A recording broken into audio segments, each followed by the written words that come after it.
Time once again for Second Helping, the podcast choice for fans and followers of the number one league in all of collegiate athletics, the Southeastern Conference. Travis Reier, senior analyst for BamaOnline.com, part of the On3 network, back with you alongside my great friend and longtime college football analyst, most recently of First Coast News, down in Jacksonville, Florida, also a longtime voter in the race for the most prestigious individual honor in college football, the Heisman Trophy, my co-host, Brent Beaird. Brent, it is a Friday, August the 25th, 2023.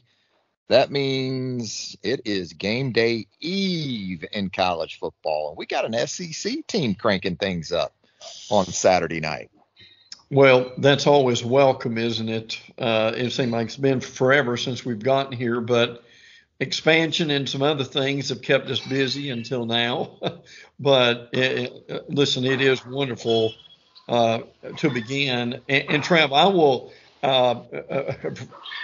will also say for our listeners, the thing that we need to keep in mind here, that this may be the last time that we have week 0, because with the playoff expansion next year, there is talk that week 0 may actually become week 1, and everybody starts the season in August, Trav, just to get everything in. Yeah, going to have to make some room, going to have to move some furniture around, right, with all of these changes that we're seeing in college football. But what we do know is that the Vanderbilt Commodores, again, will get things cranked up on Saturday evening at what is at least left of Vanderbilt Stadium at this point. Brent, I'm actually in the Nashville area catching up with the Hawai'i Rainbow Warrior side of things. Our daughter Savannah is the director of recruiting at Hawai'i, so we're glad to have her on the mainland, glad to be able to catch up. I've spent a lot of time around this Hawai'i team this week, and Savannah made the trip to Vanderbilt on Thursday to kind of get an early look at the facility and the logistics of the Hawai'i team, and how the things are going to set up from a locker room perspective. And it's pretty limited, we'll say, at this point. But this is a Vanderbilt team from the SEC side of things. A lot of optimism. Clark Lee has that thing obviously headed in the right direction. The Commodores go into Saturday night's game against Hawai'i as, I believe at last check, an 18.5 point favorite. So the expectation is for maybe not to the extent that the Commodores dropped the hammer on Hawai'i on Oahu last season, but a commanding win, I think most are expecting from Vanderbilt in this one. Yeah, and the Vanderbilt beat writers would tell you that they are positive that Vanderbilt will win the game, but they do have some problems with pass defense and rushing offense, some things that they need to fix, particularly in that secondary. They're concerned about the safety position and where that's going to go. And also now they've got some guys, B.J. Anderson, Martell Height, and Tyson Russell that like at cornerback. And the thing they really do like is they think that defensively that front seven may be better than it has been in a while. They think they've got double-digit players who are capable of really playing in the SEC. But one thing you said I think is important is Clark Lee is slowly building some confidence in this team. Trav, 5-7 at Vanderbilt is almost like 8-4 at some other places. So a good start, trying to build on it starting tomorrow night. Yeah, the major renovation going on at the stadium, much needed. It is problematic for this season, and I think even into next season, this project is going to take up that much time. But I think the end result is exciting, has to be, for Clark Lee and the rest of the Vanderbilt community, because you're going to be able to sell that to recruits. Yes. You can sell the vision a lot easier when, even in the situation they're in right now, where it's a lot of rubble, a lot of dust, prospects can see, though, that that's progress. They're moving forward as a program. And That was needed for Vanderbilt, no doubt about it. When you look at this Hawaii team too, and you talk about Vanderbilt's issues on pass defense, Timmy Chang, the former Hawaii quarterback, in his second season now as the head coach of the Rainbow Warriors, going back to the old run and shoot, going back to the June Jones days there at Hawaii. So we'll see how that matches up. Hawaii still under Chang very much in rebuild mode, and a program that has facility issues of its own. Aloha Stadium, longtime stadium that you saw the bowl games in, you saw the Pro Bowl in for many, many years, has been condemned. So Hawaii is transitioning to an on-campus facility that they've kind of pieced together over the last couple of years. So a lot of challenges still for this Hawaii program. And you know what Hawaii doesn't want to hear? Hawaii doesn't want to hear about all this extensive travel that now will be in play in the Big Ten, because Hawaii flew to Nashville Tuesday night overnight, took a red eye from Honolulu to Nashville, got into Nashville 5 a.m. Wednesday, is here all week. And the coaching staff is trying to keep the team on Hawaii time. So you'll sit here in the lobby of this hotel and you'll see at about 2 Central, some Hawaii players come down and go get breakfast at 2:00 in the afternoon, because back in Oahu, it's 9 a.m. Yeah. So they're trying to keep the time change to a minimum for this Hawaii team, but still a roster that Timmy Chang, again, trying to continue to build upon. And, it's going to be interesting for Vanderbilt, too, in terms of the running back position, because, as we know, a big change there with a transfer out to a fellow SEC East team, and how that works for Clark Lee's team. Yeah, and they've got a freshman. I'll be curious what you think of him. Cedric Alexander is a kid that they really like. He's from Austin, Texas. So they are hoping that he and A.J. Swan can have a big game going on too. So, but yeah, them losing Ray Davis, Kentucky, was a big loss for Vanderbilt, wasn't it? It was. But again, I think in terms of just overall roster at this point under Clark Lee, that year that he has on Timmy Chang is going to show up in all likelihood. And it's a limited travel roster too that Hawaii brought to Nashville. They didn't travel 90 to 100 guys for a game like this. They traveled maybe 60 or so. So it's almost NFL like the roster numbers that Hawaii's looking to bring to this game tomorrow night. So I think we both like Vanderbilt pretty decisively, I would say, in this game. And then looking ahead to week one, a week from Saturday, really a week from Thursday, a week from last night, because as we know, the Florida Gators going to open things up at Utah. Some rough news since we last spoke, though, for the Gators and Georgia. We got some running back injuries to cover now, because Cam Carroll, the Tulane transfer, lost for the season due to a knee injury sustained during UF's second scrimmage at fall camp. Brent, you still have Montrell Johnson. You still have Trevor Etienne. You still have true freshman Trayon Webb, who was a highly regarded recruit for the 2023 cycle. But for the simple fact that Florida actually features the running back position, this is an offense, much like those at Georgia and Alabama for that matter, that can never have enough healthy quality backs, can they? No, they really can't. And again, you've got the unknown with Graham Mertz, although we think that he would be able to make the routine play, which is one thing they didn't have last year.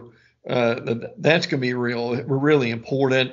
And the wide receiver room for Florida, as I've been told, Travis, a lot of number twos. There's no Riddell Anthony or Ike Hilliard in there. Yeah. No Kwesi Green in there. And listen, the other difficult injury for Florida was losing Justice Boone, that edge rusher. They've got a little depth there that will help. But two difficult injuries for Florida, certainly at least for depth concern, with Cam Carroll being lost, and then Justice Boone too. And again, speaking of Graham Mertz and quarterbacks, I'll tell you, man, the growing optimism for Graham Mertz. I don't know what it's really coming from. I know that Billy Napier really loves the intangibles of Graham Mertz. I think there's also this residual effect from the Joe Burrow tenure going from Ohio State to LSU that I think in similar situations, it certainly didn't play out this way for Jack Miller at Florida. As we know, he's apparently been dealing with shoulder fatigue here of late. But there's this, it happened with Burrow. Maybe it can happen with Graham Mertz going from, Big Ten type country down to the SEC, and perhaps there'll be some of that Burrow magic for Mertz. But, you think of the quarterback position for Utah, though, and we've talked about this on previous pods, Brent, murky at best, I would say, the availability of Utah starting quarterback Cam Rising for next Thursday night in Salt Lake City. And, if he can't go, you talked about this last week, their backup, their number 2 guy has had an injury issue. The Utes could be down to their 3rd and or 4th guy for the Gators, it sounds like. Yeah, they made their Brandon Rose their number 2 guy live in practice. So unfortunately that they're regretting that, but they're looking at Bryson Barnes and Nate Johnson also. And again, they're pretty coy about Cam Rising. And the truth of the matter is they may not know where that's going, but he had a difficult injury in the conference championship game and is still trying to get over that at this point. And Trav, for entertainment purposes only, and usually the man knows a lot about what's going on. So this thing is going from a 9-point spread to like a 4.5-point spread at this point. Probably a lot of that with the uncertainty. But look, I've told Gator fans this all week long is, okay, they may not have their quarterback, but this is going to be one of the more physical teams that you play the whole year. They've got an SEC-like mentality on the line of scrimmage. And Trev, my question still remains, Cam Rising or not, can Florida block Utah for that whole game? Utah reminds me these days in this era under Whittingham of Frank Beamer, Virginia Tech. Yes. is what I think of with Utah, kind of. It's a physical style, and I'll say this: Rice-Eccles Stadium is not an easy place to play. Nope. It kind of sits on a summit. The stadium does there, right on the campus, and it seems like the energy comes from the core of the earth and goes right up through the stands. So if you're a Florida fan thinking, well, home field advantage shouldn't mean that much, it's Utah. No, let me tell you, kind of like Lane Stadium at Virginia Tech when I've been there, when it's rocking at Virginia Tech, when things are going well at Virginia Tech like they are at Utah now, I think the similarities are pretty striking there. And so, again, we look forward to Florida and Utah next week, especially from a quarterback perspective, really for both teams. With Florida and Mertz, and then exactly who Utah will run out there will be something to keep an eye on as well. The Georgia Bulldogs, speaking of injury news at the running back position, not good for Kirby Smart's team as Branson Robinson, the physically impressive running back in that stable, he too, it looks like, Brent, going to miss the season after a knee injury. Yeah, patella tendon injury, really unfortunate there for Robinson. And to compound things, Dejon Edwards has got an MCL sprain, and Travis, Kendall Milton is not healthy yet with that hamstring issue. So people who were wondering early on a few months ago, and I'm not saying this is going to derail Georgia because they've got running back depth, there's no doubt. But look, when you're dealing with 3 of your guys, one who's out and the other 2, you don't know either how effective they're going to be or when they're coming back. In this league, these things kind of pile up too. They do. And we talked about it in relation to Florida. And Alabama's this way as well. These are still places that feature the running back position. So you can start a season, and I know fans a lot of, how are we going to get all these guys? How are we going to feed all these mouths? Well, the next thing you know, as you outlined, Robinson's out for the season. Milton is injury prone at this point. It seems like every year he's had an injury situation. Edwards, you talked about with the MCL, suddenly you're down to just 2 scholarship backs and some walk-ons. So I guess what you could point to is the schedule working in Georgia's favor. Another area where this should benefit Georgia. No need to rush really either Milton or Edwards. Also have one of the better offensive lines in college football. So there might not be the anxiety for this offense, especially with a new quarterback breaking in as well, that there would be for some others. But you talked about this last week too. With every bit of news like this, the South Carolina game early in the season becomes at least a little bit more intriguing, right? Oh, yeah, no doubt. Now, that's their toughest game in September. And then obviously they've got Auburn in Florida in October. And then November, they've got Tennessee. And again, Carson Beck been newly named the starting quarterback. But at some point, in this league, you never have enough depth, frankly. So, and if folks are looking at an area right now that could be a bit of a problem for Georgia, and that will be interesting to see how Mike Bobo compensates for this. But we will certainly keep an eye on this running back room at Georgia. You know what? Just put Brock Bowers in the I formation and hand it to him. Really? That's what I would do at this point. Just put the tight end in the backfield, give the big man some carries. Yes. Let him just go Herschel Walker circa 1980 on defenses until you get some of these backs healthy. We're going to stick with some quarterback talk. I know we talked about it in relation to Mertz and Cam Rising of Utah earlier in the podcast, but looking around the SEC, Brent, looks like Alabama primarily is the program that, from a quarterback perspective, you're still trying to maybe sort some things out. Nick Saban continues to be adamant about whoever we put out there first against Middle Tennessee a week from Saturday. That isn't an indicator of what's going to be in play for the remainder of the season. But there's a couple other places where, I wouldn't go as far as to say that there's just an absolute deadlock for starting roles at Texas A&M and Missouri specifically, but silence in some instances, not just what we hear from Nick Saban, but what we haven't heard from some other coaches maybe in relation to that position has been interesting too. Well, really the two big ones right now, and we kind of thought this would be settled early on, would be Brady Cook and Sam Horn at Missouri. Now they've got South Dakota as they begin, but Missouri does. So Eli Drinkwith is saying that they're kind of neck and neck, and so is Jimbo Moore, Bobby Petrino at Texas A&M at this point with Connor Weigman and Max Johnson, both very capable quarterbacks.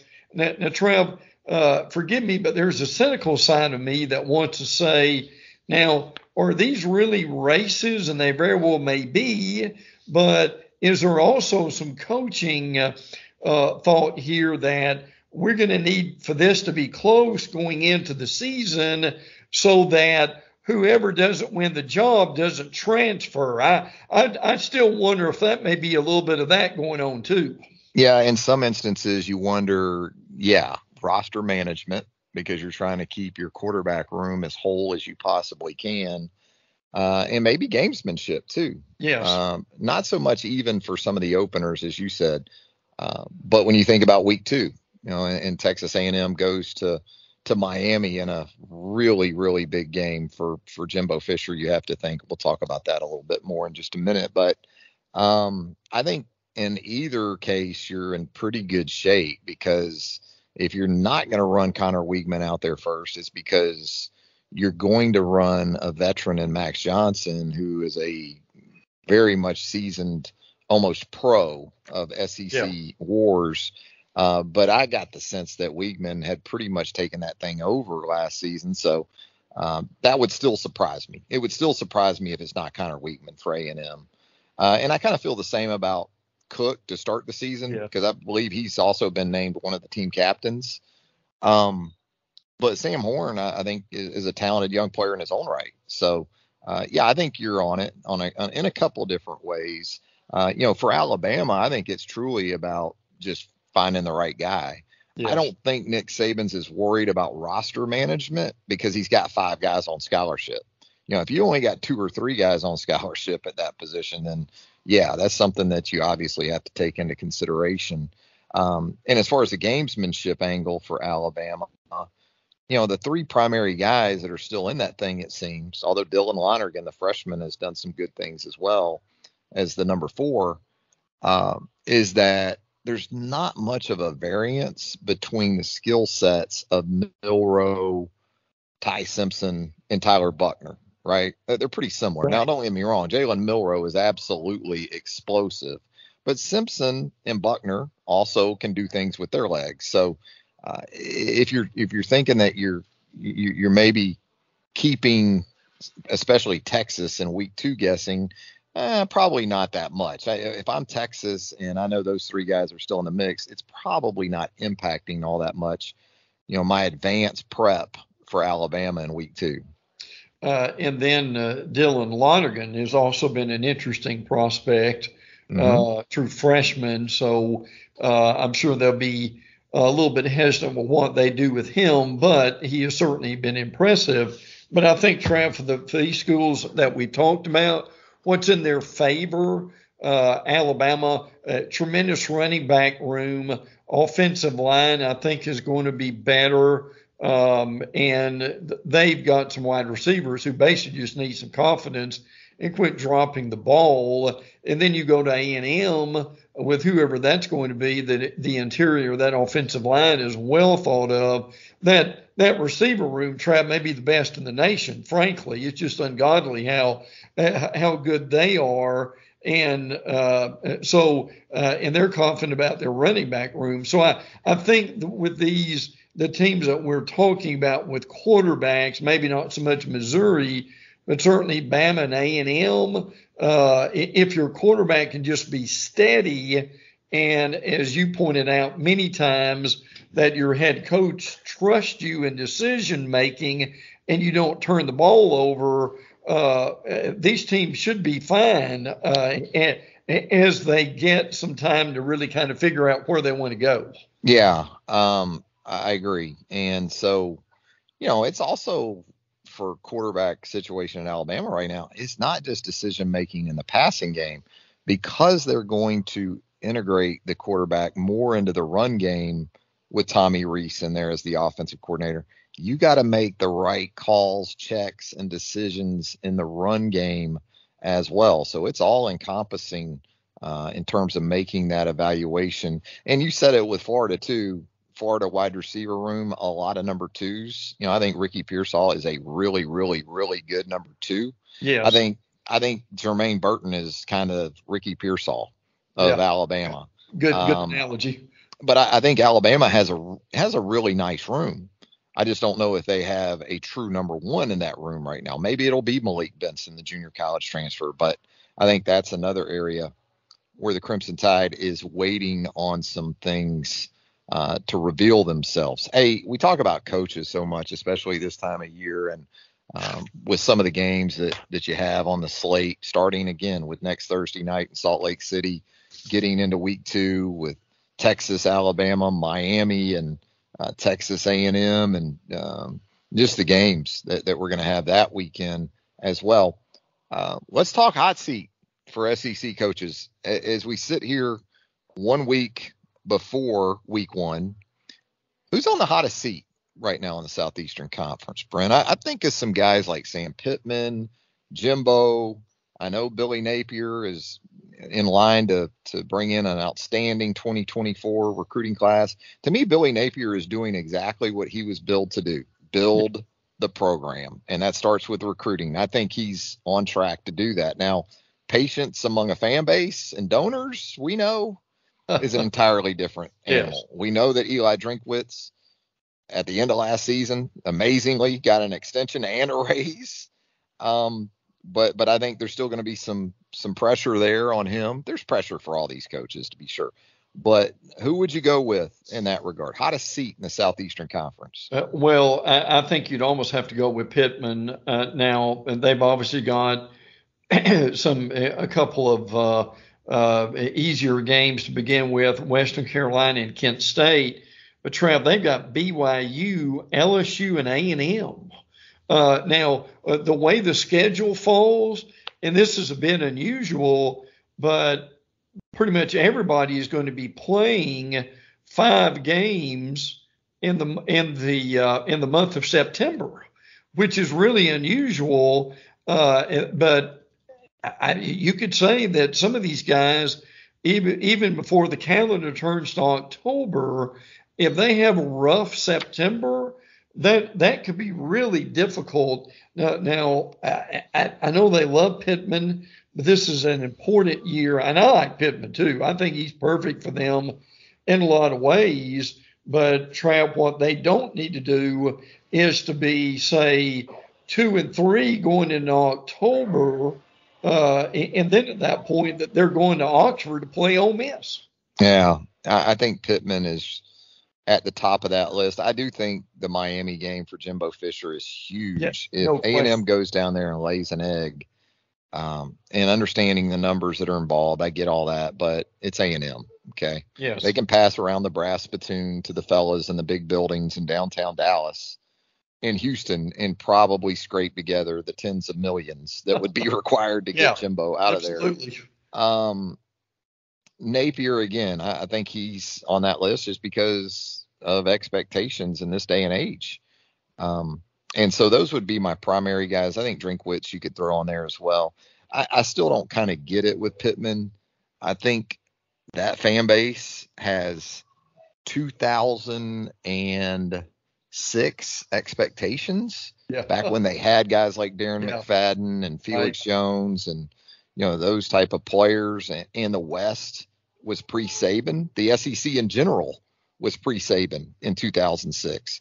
But it's like they're still applying those expectations in 2023 when the league is nothing like it was. And I understand in 2006, Florida won the national championship, and now we're talking about Florida's coach being on the hot seat. But just in the SEC West alone, it's entirely different. So for me, if Sam Pittman wins 7 or 8, maybe 9 games a season, he should be golden at Arkansas for the foreseeable future. But you don't get the sense from that fan base that aligns with kind of what they're thinking.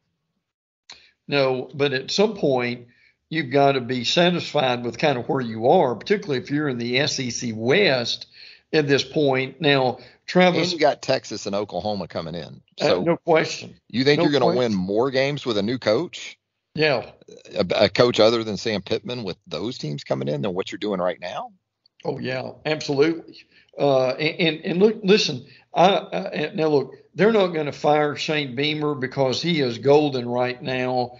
But I'll say this, Travis, in September, North Carolina, Georgia, Mississippi State, and Tennessee. I mean, look, if like Spencer Rattler gets hurt or they have something unfortunate happen with that schedule, and again, he's in no danger. But boy, that could take Travis. They have a rough September with that schedule. That some of the shine off that star, it could come up pretty quickly. It could. I think Beamer, though, as you said, he's with that win on the road at Clemson, especially to end last season. Yes. I think that gets him 3 or 4 years. No doubt. After that stretch, the beatings, not just losses, but the beatings that South Carolina had taken from Dabo Swinney and Clemson to get that win and the Tennessee win. I think he's good for. I know you got to be careful in this era to say, to roll out 2-3 years, but he's got to be good through 2024, regardless of what happens, you would think. And I think here's what Beamer has working in his favor too. There's enough momentum on the recruiting trail for him. Yes. to go along with the wins. He's already gotten some signature wins, and now he's also got some recruiting momentum to support that. His second season was kind of like what Billy Napier needs his second season at Florida to be like, True. right? If Billy Napier come November is able to knock off Florida State, get a couple of SEC wins to close out the regular season, go to a bowl game, even if you don't win the bowl game, you got those wins and you've got the recruiting momentum that Florida does have right now. If Napier can just have that kind of year too, I think that would go a long way with Florida fans. Brent, anything else before we get out of here? Real quick, you've also got Mark Stoops, who could be 5-0 at Kentucky going to Georgia, and you can have Eli Drinkwith could be 5-0 before playing LSU. So, and Travis, my last thing here, and this is something that we've mentioned before, but it bears repeating, is Cooper Mays is one of the better centers in the league. And there's some, and I'm not saying that this is something nefarious, but they're just not talking a whole lot. He's not practicing much. He had some kind of procedure. And with Milton at quarterback, don't you need a outstanding center to help you out in recognizing the defenses? And as far as that, I think we both like that Tennessee running game and what they've got. So let's keep an eye on that one. And the sooner he can get back for them, the better. Yeah, everyone talks about left tackle as the money position on the offensive line. But if you're not in a good spot at center, that's rough because that's absolutely, literally where it all starts. So that will be interesting to track, no doubt about it. Well, Brent, it's been a lot of fun. I apologize for some background sound if we have it. I'm actually literally in the lobby of a hotel in Franklin, Tennessee, in advance of that Vanderbilt Hawai'i game Saturday night over on the west end of Nashville. But it's here, man. We're both excited. It's a lot of fun. We've been doing this together for a long time. I never take it for granted, Brent, and thrilled that we're looking at another run here of about 2 or 3 months of some fun college football action.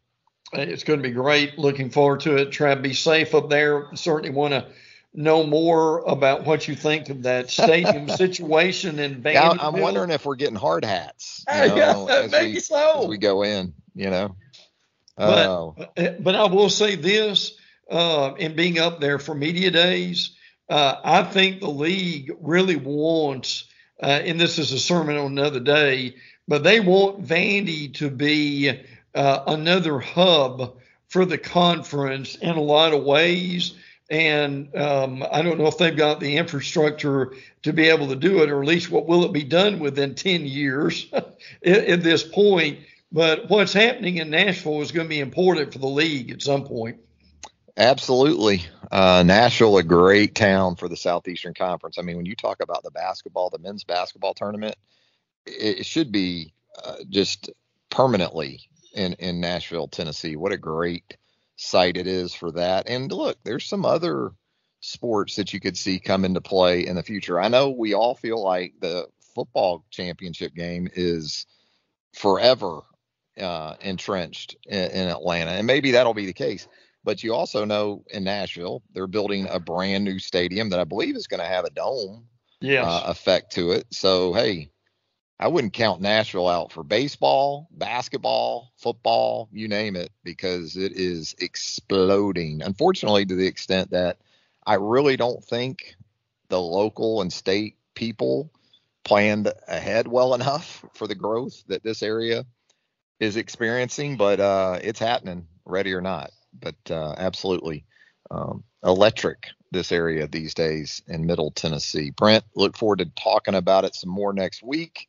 Full slate of action to run down as we get you ready for week 1 in the Southeastern Conference. Trav, look forward to it. Be safe and enjoy up there, and we will talk soon. For Brent Beaird, Travis Reier, thanking you for joining us here on Second Helping on the Belly Up Podcast Network, our great friends there at Belly Up, helping to make this possible. And also, wherever you consume podcasts, that's where you're going to find Second Helpings. So we would certainly appreciate it if you would leave us a rating and a review. That would help us out tremendously as well. For Brent, Travis, have a great football weekend, everybody. Until next time, so long.